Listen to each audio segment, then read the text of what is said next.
Good afternoon and welcome to Audiotree Live. Today is Thursday, June 16th, 2016, and we're super excited to have with us Christopher the Conquered.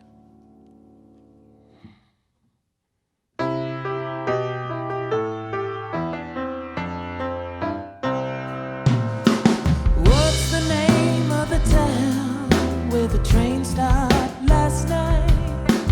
What do they call it? Do they call it Denver? Or maybe it was Salt Lake or Omaha. Well, I ain't never seen a town like the one I saw on the news.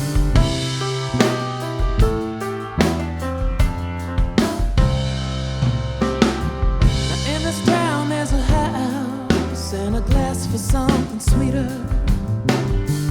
In each room piano stood tall and men sat upon them. And all those men cried out, you gotta open all the doors and won't let all the people hear. Pretty soon you'll join in on Hark the Herald Angels Sing. Oh, alright, now what's the name of the town where the train stopped last night? What do they call it? Do they call it Chicago? No, no, no. Or maybe it was Madison or St. Paul. Well, I ain't never seen a town like the one I saw. No, no, no.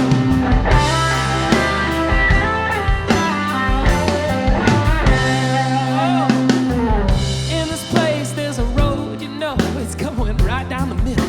And on one side there's this castle, on the other there's a wood head. And all the ladies and children working so hard, scrubbing down those walls, while the leaves they grow and change colors too, and eventually fall. So tell me, what's the name of the town where the train stopped last night? What do they call it? Do they call it New Orleans? No, no. Or maybe it was Little Rock or Columbia. Well, I ain't never seen a town like the one I saw. No, no, no.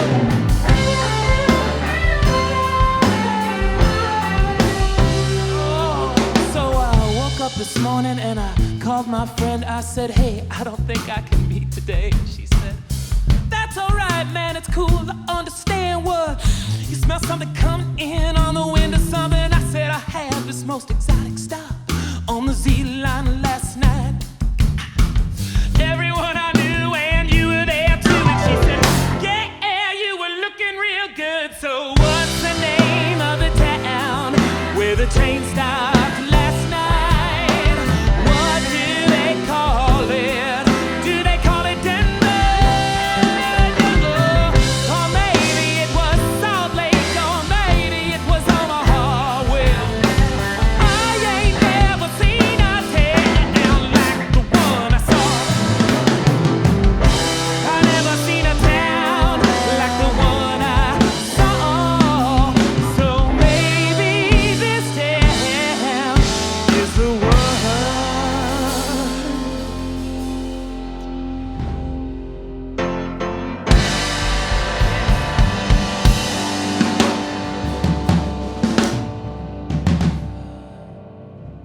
Is the one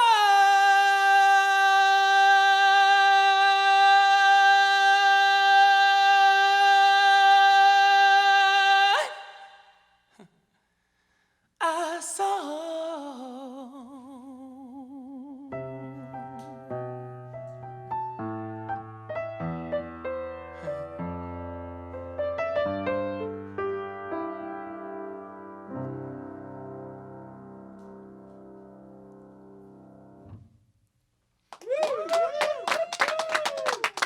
You're watching Audiotree Live with Christopher the Conquered.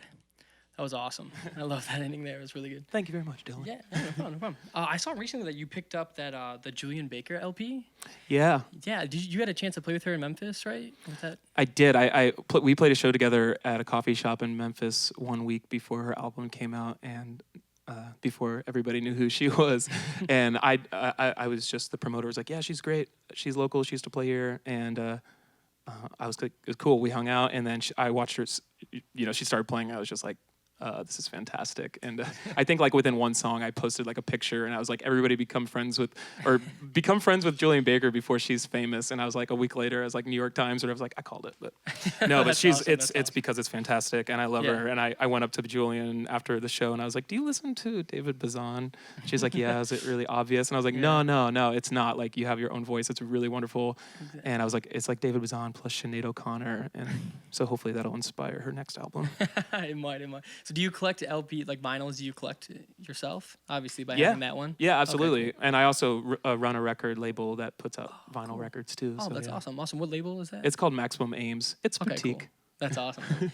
I saw you also picked up a VHS too. Are you into VHS collecting as well, or is it just kind of not collecting? Like, okay. I'm not like a Burger Records guy kind of person, with all the pins and the denim jacket or anything. But but mostly I'm just like, well, there's a copy of Stripes on VHS for $2.99, and I have a VCR, so that's cheaper than the DVD that I could find. So yeah, it awesome. Works. That's cool. Yeah, it's something for sure. Yeah, that's cool that you put out records. Is that like take most of your time up, or other than the band here? Yeah, it used to take all of my time, and then I was like, you know what? Like, I love all you guys and all your bands, but I really want to play my songs more. So I kind of took a little bit more of a back seat, but still definitely very involved with that. And every time you put out a record, like when you only put out your own records, you only get to learn sort of how to do it better every time you do it, which is maybe once at most a year. But like for me, it's been pretty long gaps. So with this, it's like I'm always working on projects. I'm always learning how to make, better sounding records, make the vinyl, the product turn out better, and then all the other parts of it about releasing a record. It's like, instead of once every couple of years, it's 4 or 5 every year. So yeah, that's cool. Is that majority of the records that you do put out, are those bands from Iowa? Or it's only Iowa? Oh, that's really it's cool. strictly, yeah. Cool. That's awesome. Well, I'll have to check it out. Well, yeah, if you guys want to roll into that next one whenever you're ready. Cool. Are you guys ready? Hold on. Let's do it, Drew.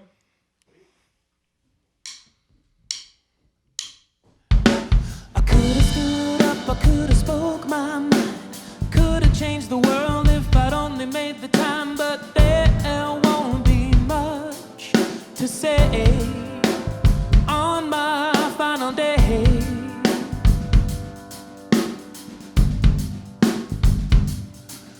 I tried to keep it real, I tried to break some ground, tried to blow the mind of every man I found, but there won't be much to say on my final day.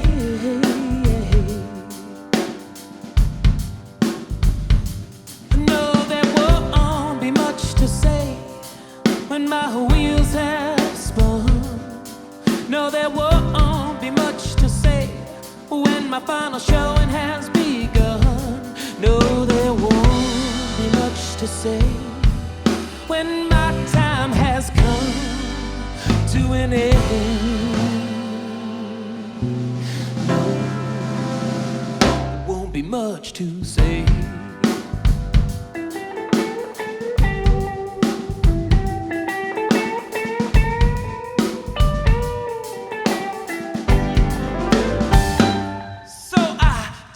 To my neighbors, to my family, to my friends, I told them what I could, but they'll never understand. So there won't be much to say on my final day.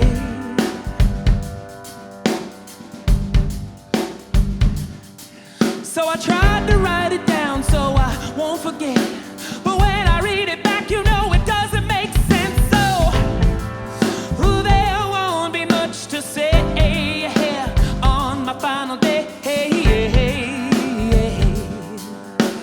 No, there won't be much to say when my son has said. No, there won't be much to say when my God I have met. No, there won't be much to say when he forgets my name.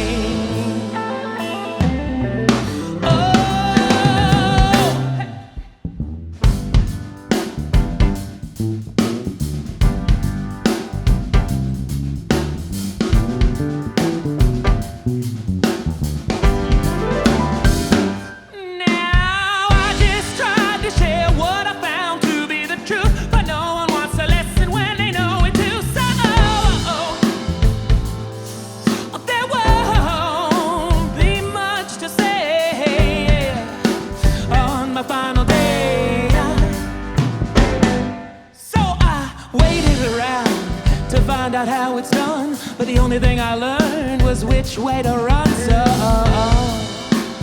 there won't be much to say on my final day. No, no, no, no, no, no, no, no, no.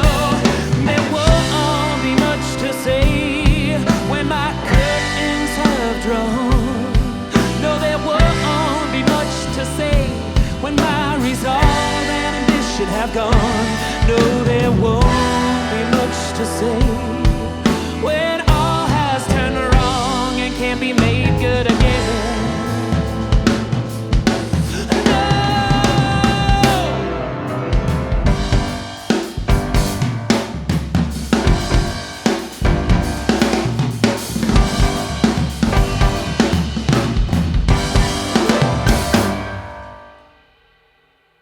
No, there won't be much to say when I've made my last call.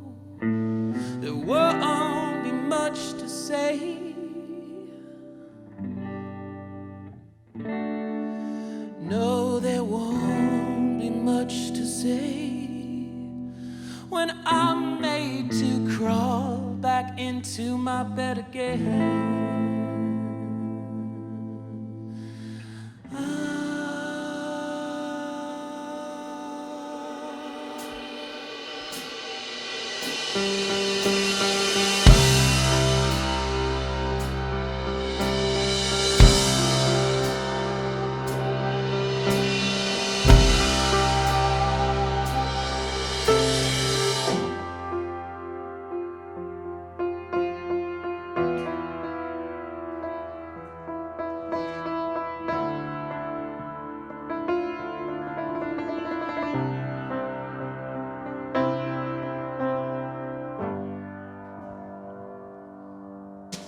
I've looked for love most everywhere. I've checked right here and over there, and every time I think it's mine, I lose it.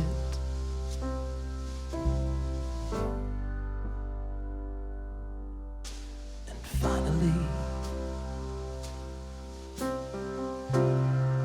I realized that true love is more like true lies. And if I give it a try, I lose it.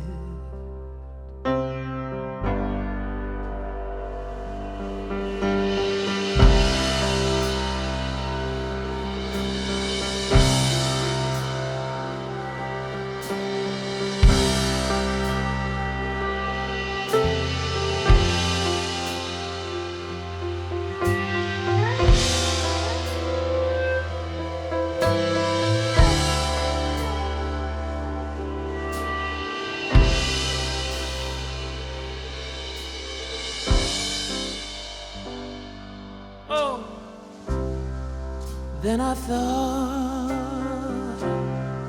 I'll just change the plot. Love's not real, I'll do what I feel. I'll tell a tale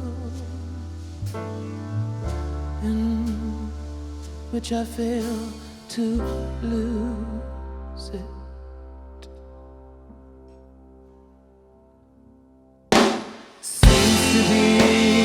Your heart's beating only on the spin, and beauty flows from nowhere but a pen. I've been searching for the words so long ago life took. Now I know where to look. In the pages of a book.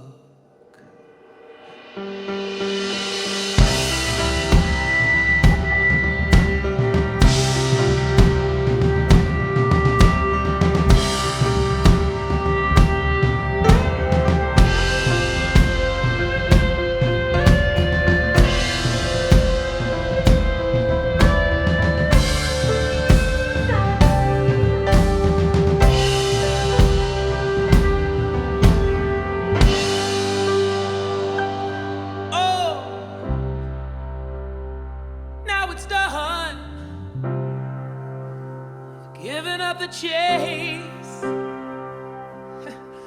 I stuck the roses back in their vase.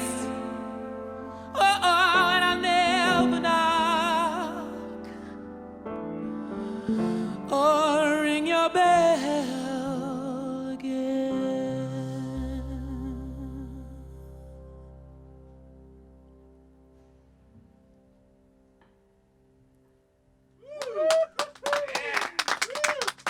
You're watching Audiotree Live with Christopher the Conquered. Awesome, awesome. Sounding great in here, man. It really is. Thanks. You guys do a very nice job. Your vocals sound amazing, at least in my headphones right now, so that's good. Thanks. No problem, no problem. I saw that you posted something about like a 3D virtual reality thing you had on, these like goggles.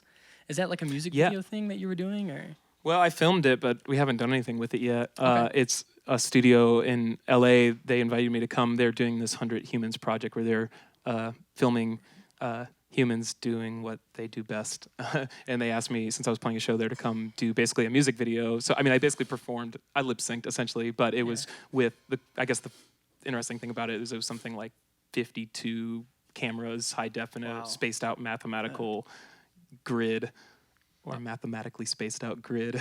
And so they film it in 3D. So basically the subject is in 3D and then they insert you into a virtual environment. And so then you put on the goggles, the mask with the headphone and everything, and then the viewer can then basically walk around inside of the music video. Okay, cool. So are you into like AI type stuff, like artificial intelligence? Are you? I'm into talking about it all the time. Yeah. Yeah, that's one. Why thing do you ask? Because I'm sort of into it as well. Just like as far as like what the future holds for stuff like that.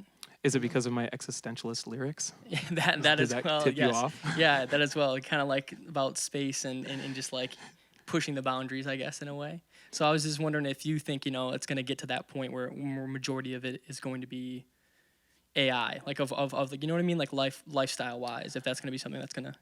I think that we have already built a computer that can play chess better than any human can play chess, but doesn't even understand the concept of what chess is. But it's better at chess than any human. That's one feature of a human. There are many features that make up a human. Eventually we'll be able to have to program computers that can do every feature that a human can do better than a human can do it, and then that computer will be smarter than us in every way, and then it will design computers that are smarter than it that we could ever, and then we will, at least after we're dead and gone, be able to say that we created gods. So I'll be happy to be a part of that process. is that what the writing's about majority of the time? No. Yeah, that's what that last song was about. All right, just making sure, just double checking it. Yeah, you guys can throw on that next one whenever you're ready. You're like, yeah, we better move on.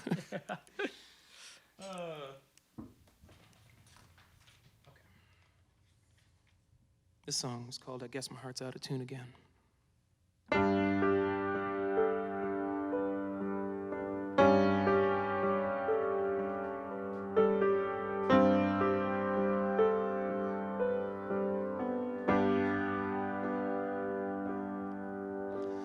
I sit down at this piano and I press down on the keys.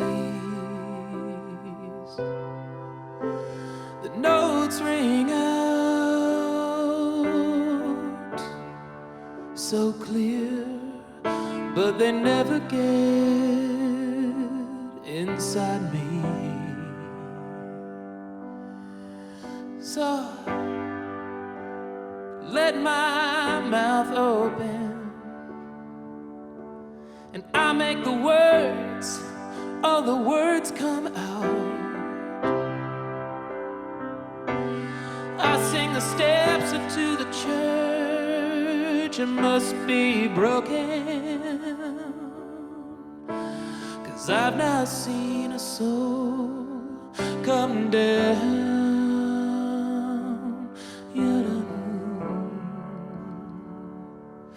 And I guess my heart's out of tune again.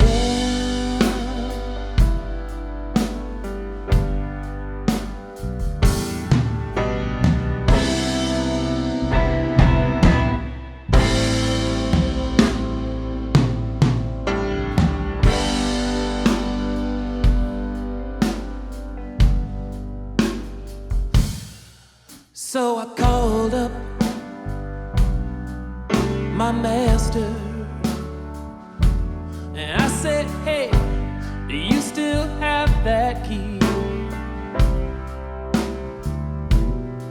He said, you know I haven't had a mind for that thing since you took it up on yourself to walk out on me.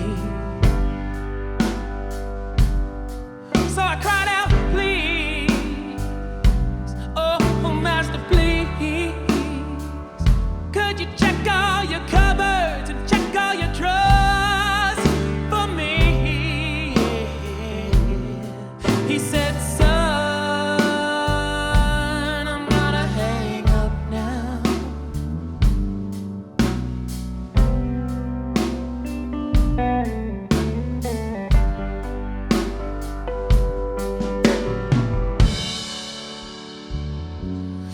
And I guess my heart's out of tune again.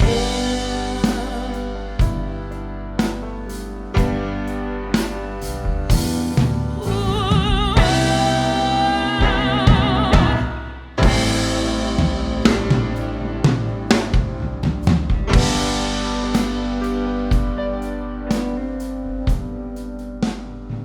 So I set down the receiver and I let my hands, all my hands cover my face. I cried out, you knew I could never be a believer. So why you gotta let a man like that have a run of this place? Oh, and then she opened up loud and she said, you can call back your master. You can call him right up. You can give him this message from me. From me. Oh, tell him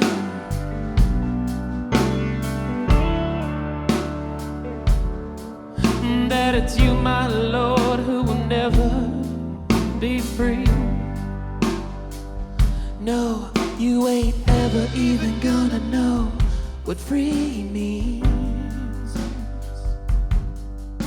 And heaven will be the land for the genie.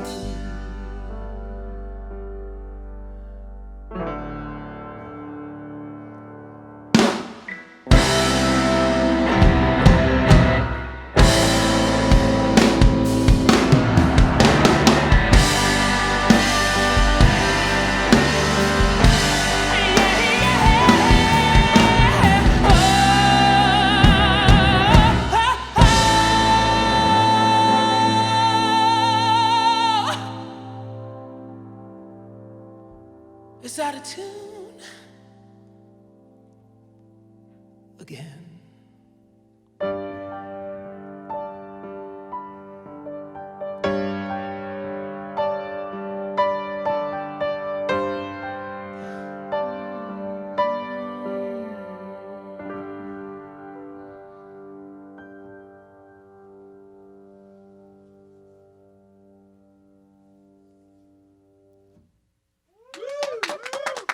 You're watching Audiotree Live with Christopher the Conquered.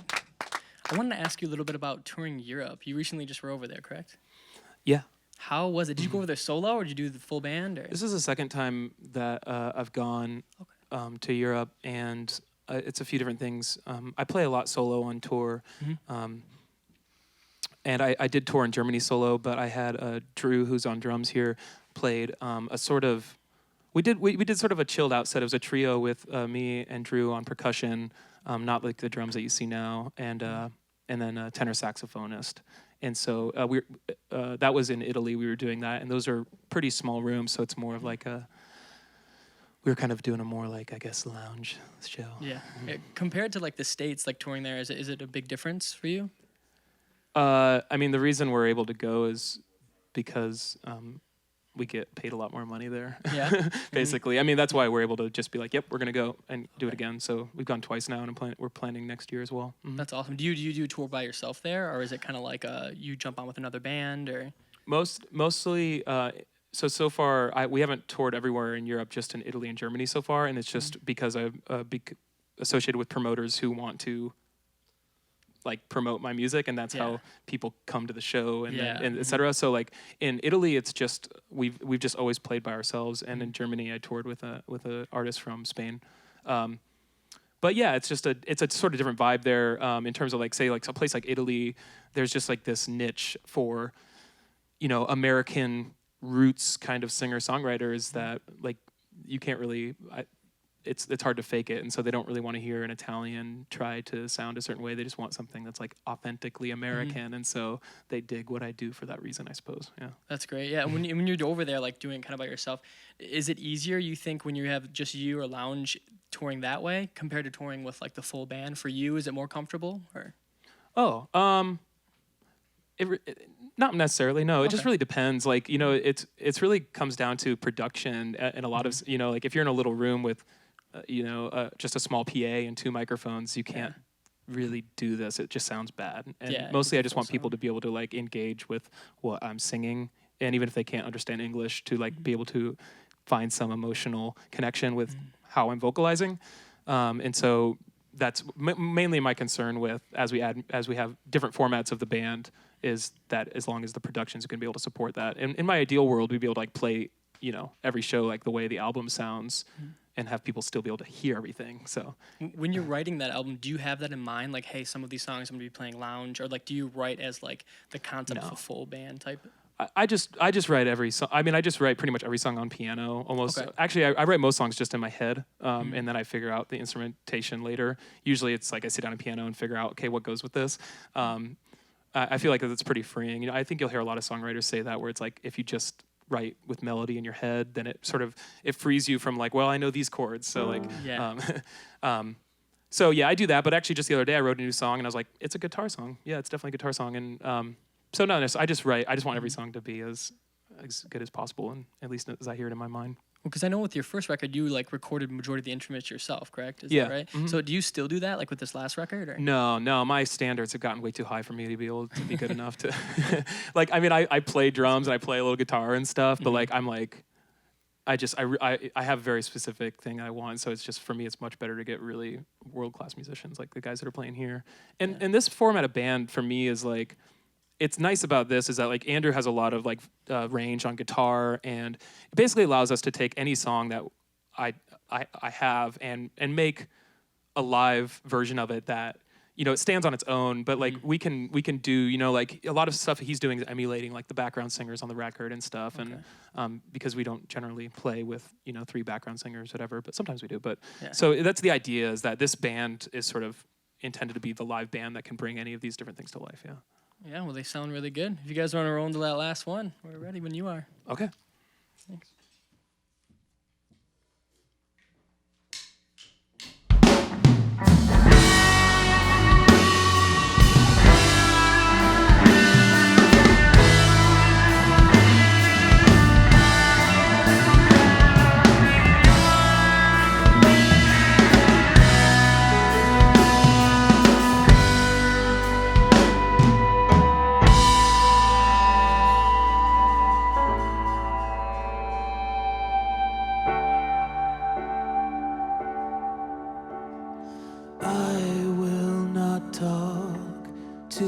Friends anymore. I'll never call my mom or my dad. I won't be home for Christmas again. No, I'm not that famous yet.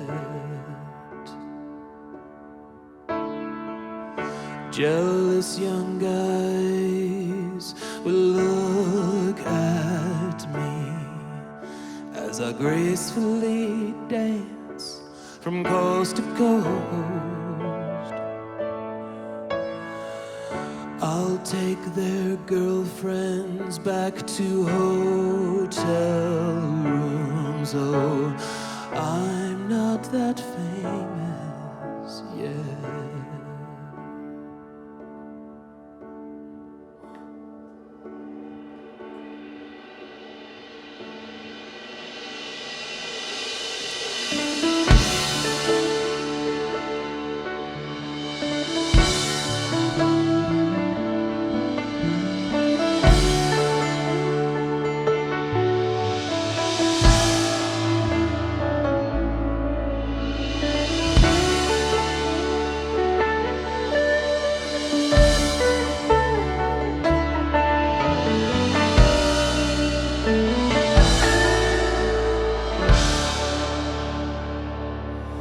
Now everyone will hate me for what I've become. They'll say, remember how he used to be here. Oh, they reach up and pull me down and kill me then. Oh, but I'm not that famous yet. No, I'm not that famous. Yeah, no, no, no, no, no, no, no, no,